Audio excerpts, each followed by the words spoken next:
Eau Claire, Wisconsin. A column of black smoke rises from a chemical recycling plant.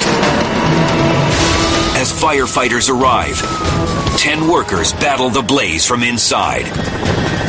But then,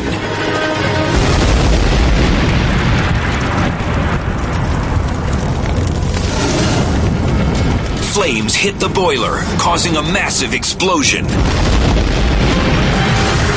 And no one knows if the 10 employees pulled clear in time. Rescuers perch hoses on ladder trucks.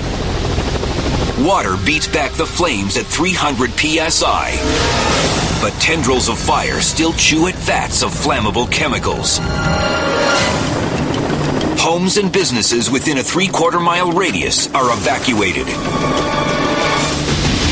The surge of moisture turns the smoke white, a sign the blaze is coming under control. Until suddenly,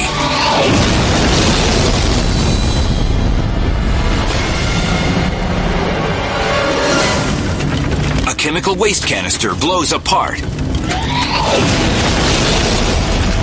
blasting a fireball 300 feet high. Heat from the detonation can be felt a 1/4 mile away. It takes the rest of the afternoon to finally contain the fire. But there's good news. Authorities learn that all 10 plant workers made it out safely.